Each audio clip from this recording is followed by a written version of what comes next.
Here are some facts about me.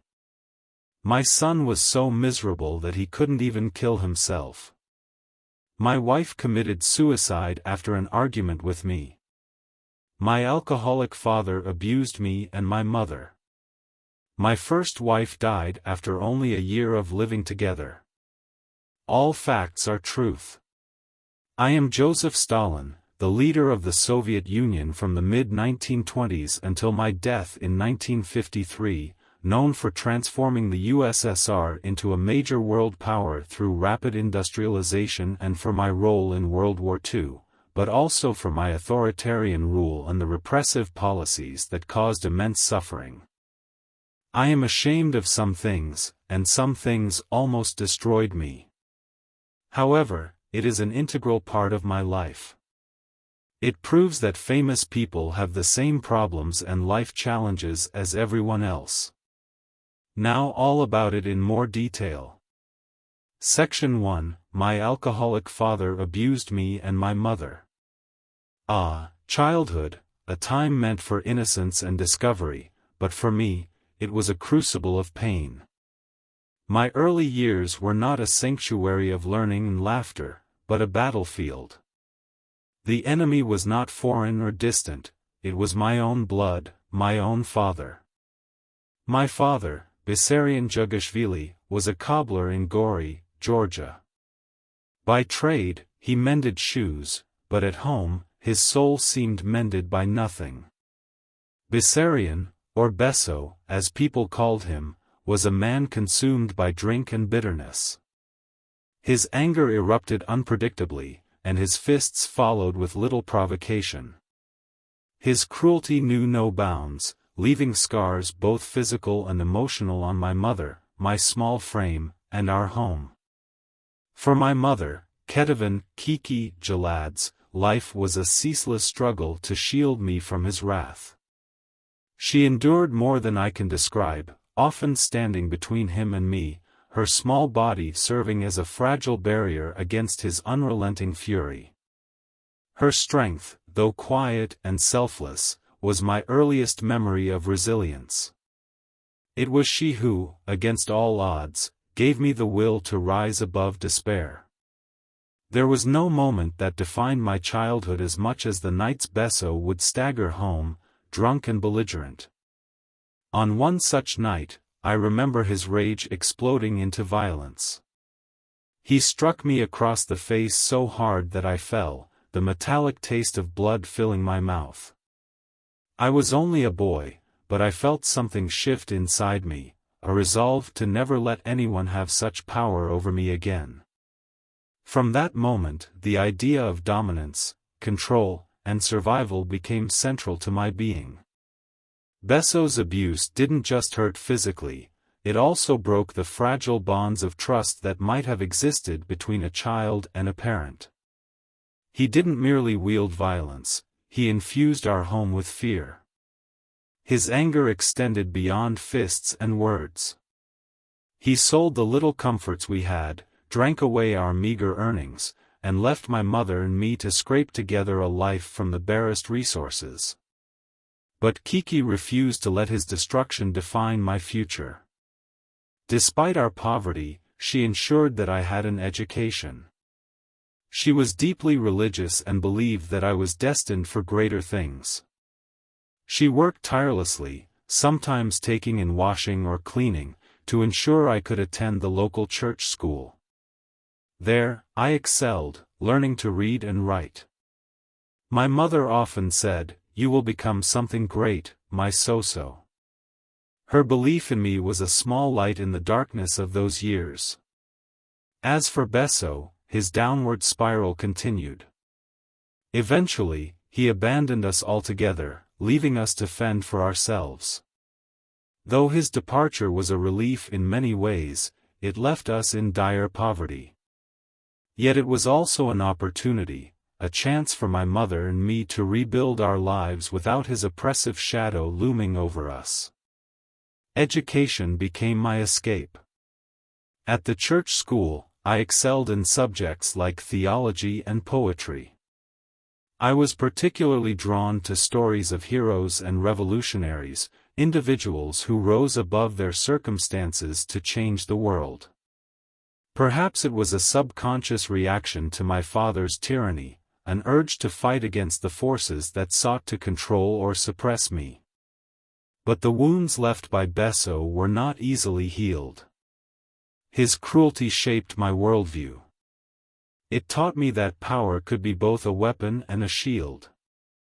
It instilled in me a deep mistrust of others, a belief that vulnerability was dangerous and trust could be weaponized against you. These lessons would stay with me for the rest of my life, influencing decisions that would echo far beyond my personal existence. I often think about what might have been, had Besso been a kinder man.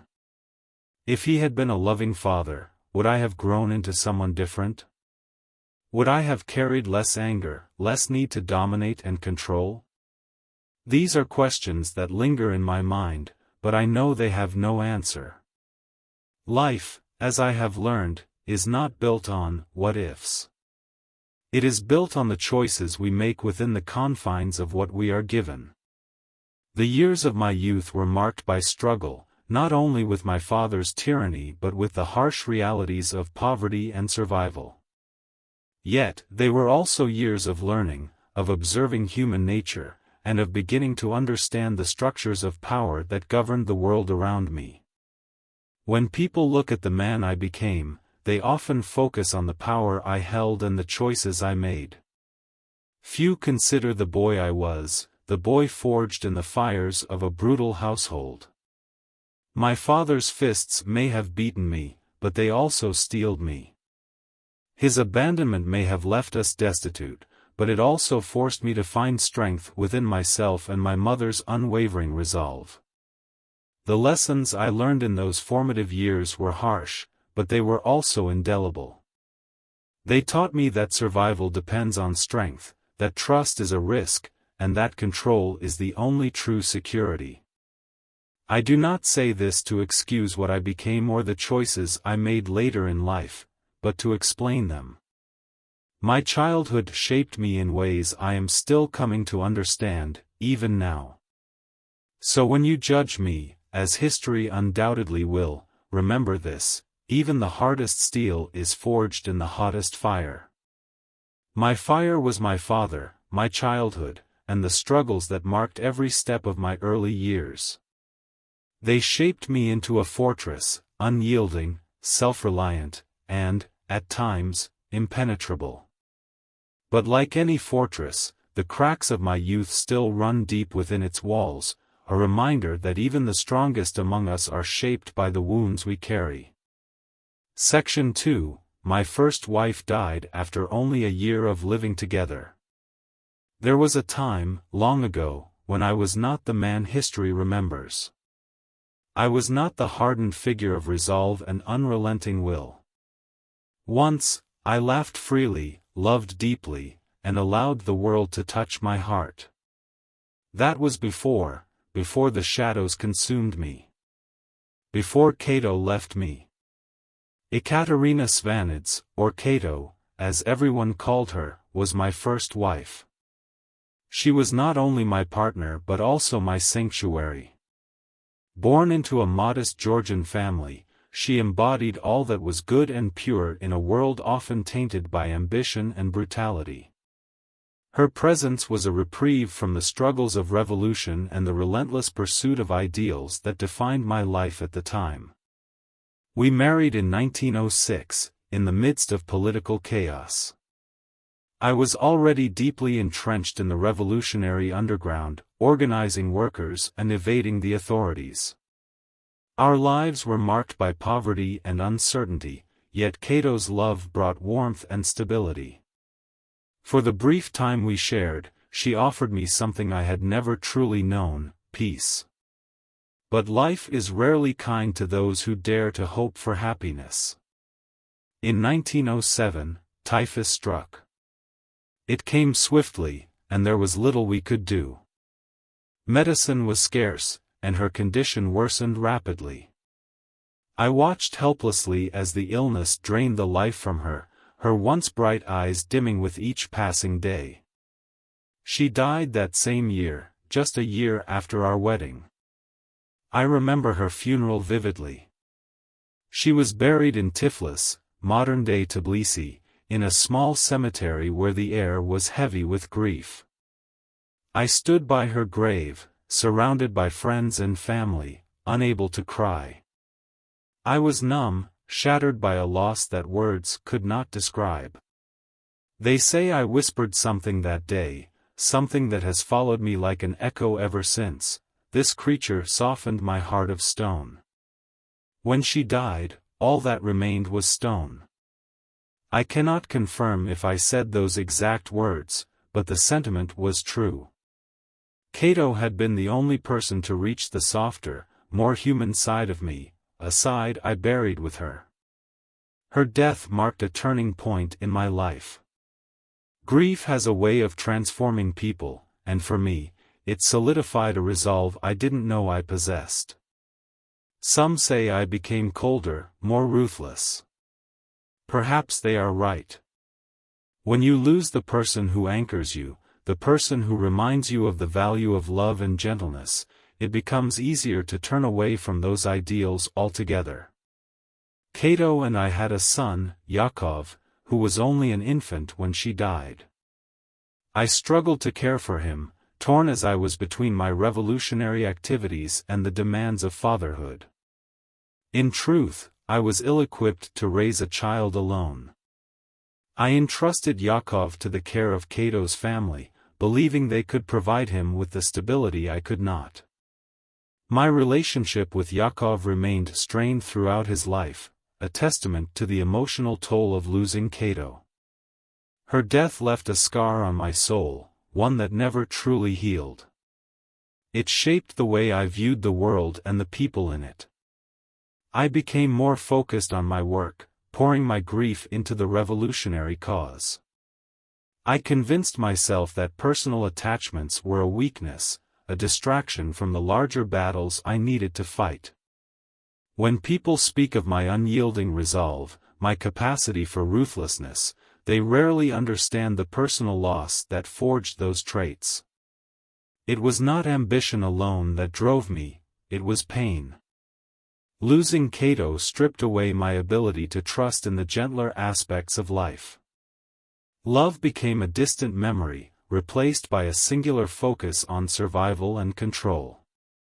In later years, as my power grew, I often thought of her. Would she have recognized the man I became? Would she have understood the choices I made, the sacrifices I justified in the name of ideology? I do not know. What I do know is that she was my heart, my humanity. And when she died, she took those pieces of me with her.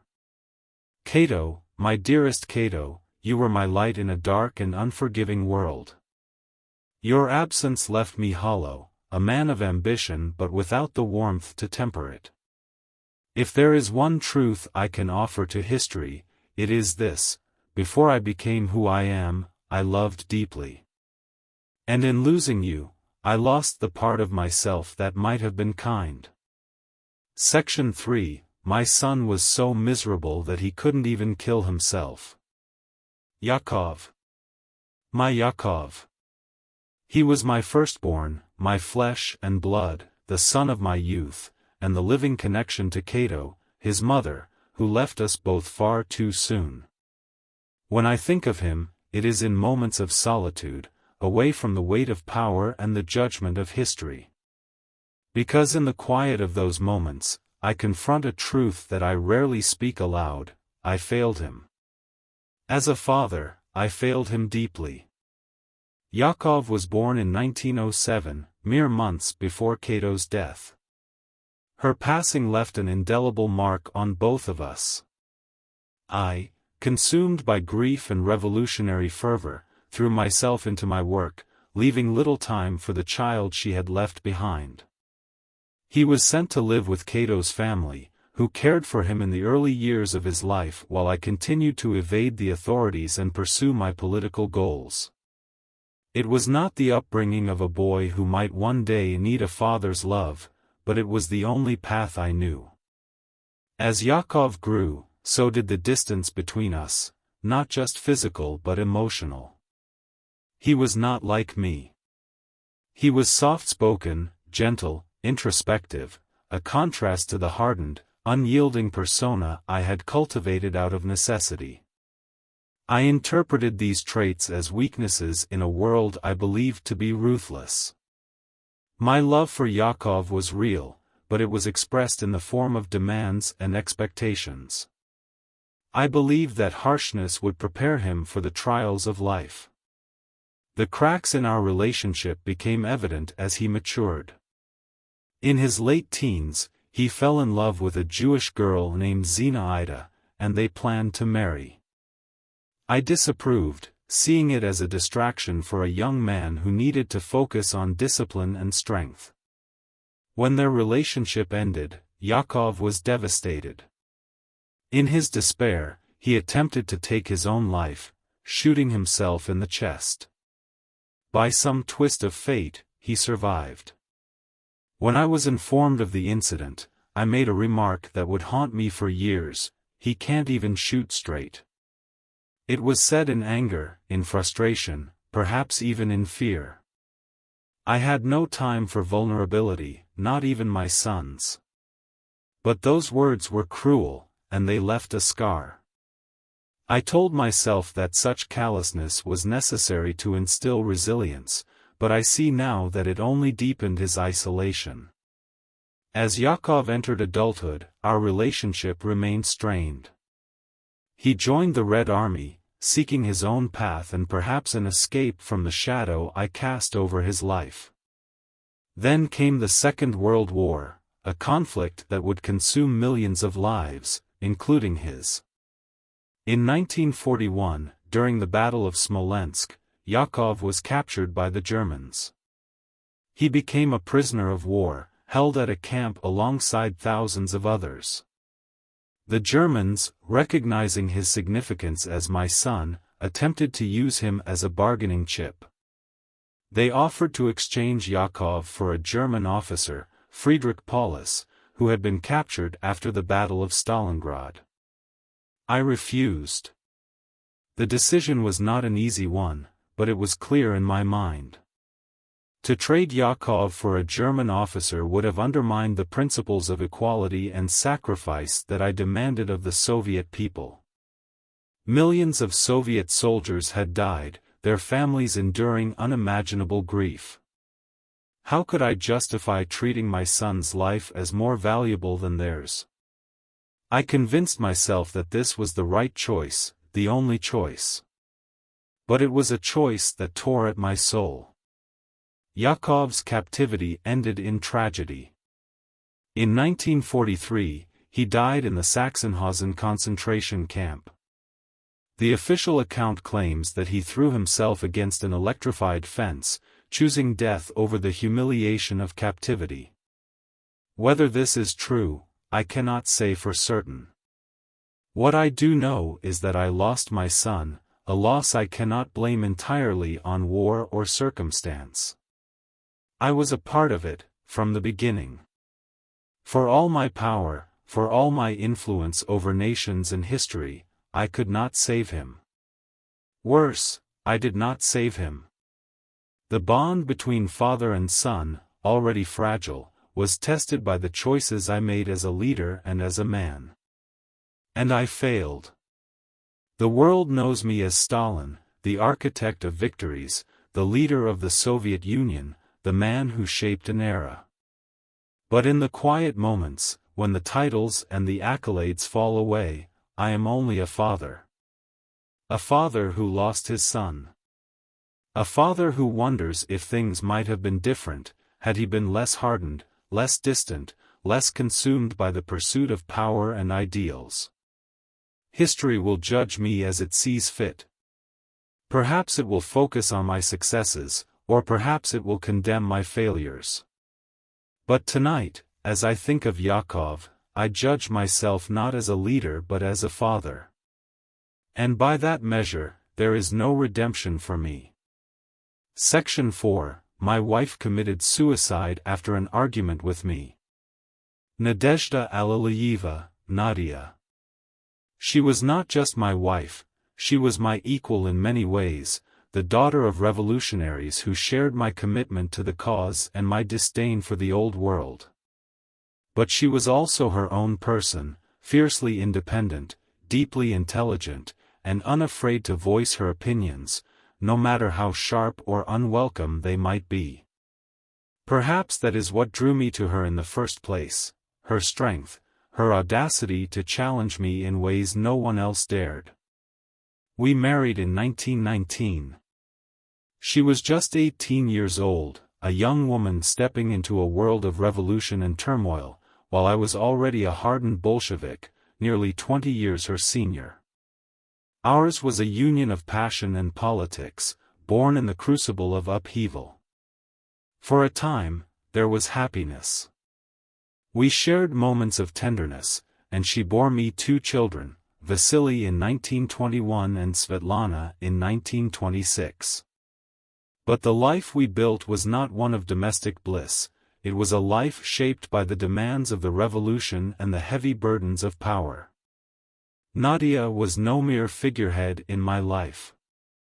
She worked alongside me, initially as a typist and later as a member of the Communist Party. She was educated, driven, and deeply committed to the ideals of socialism. Yet, as the years passed, the weight of our lives began to take its toll. My work consumed me, pulling me deeper into the machinery of the state, while she struggled with her role as my wife and the constraints it imposed. Our relationship began to deteriorate in the 1920s. Nadia's health, both physical and mental, was fragile. She suffered from chronic migraines and bouts of depression, conditions exacerbated by the pressure of being Stalin's wife. She had ambitions of her own, dreams of contributing to the revolution in ways that went beyond the confines of the Kremlin. But those ambitions often clashed with the reality of life at my side, a life filled with suspicion, isolation, and the unrelenting scrutiny of the party. The final years of her life were marked by growing tension between us. Nadia was critical of the policies I implemented during the first 5-year plan, particularly the forced collectivization of agriculture and the brutal methods used to suppress dissent. She spoke out against the suffering she witnessed, voicing concerns that few dared to express in my presence. These arguments were not the disagreements of a husband and wife, they were clashes of ideology and principle, fueled by her sense of justice and my determination to maintain control. The events of November 8, 1932, remain etched in my memory. It was the night of a banquet held in honor of the 15th anniversary of the October Revolution.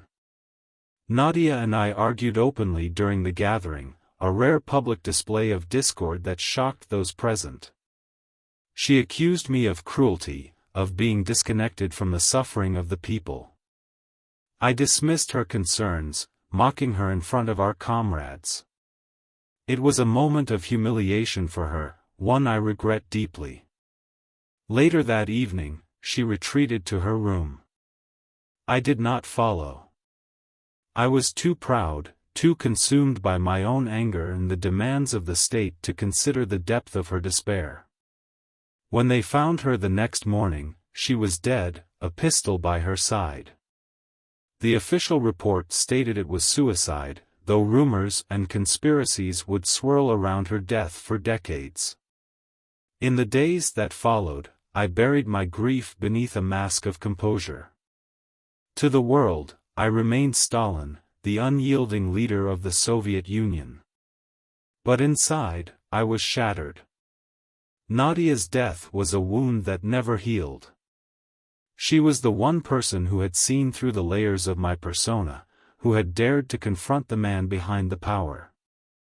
And in the end, I had driven her away. Our children, Vasily and Svetlana, bore the weight of her loss in their own ways.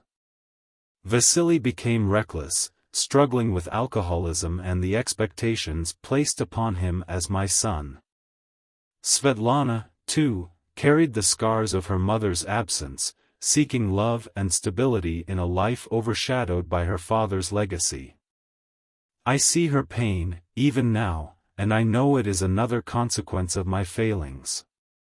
History will remember me as a leader, a tyrant, a man who reshaped the Soviet Union through sheer force of will. But history will not see the moments of doubt, the nights spent haunted by the faces of those I loved and lost. Nadia's death is a burden I carry alone, a reminder that even the most powerful are not immune to the consequences of their actions. When I think of her now, it is not as a critic or an adversary but as the woman who once believed in me, who saw the potential for goodness beneath the armor of ambition. I failed her in life, and her death is a testament to that failure. It is a truth I cannot escape, no matter how many victories I achieve or how many statues are built in my name.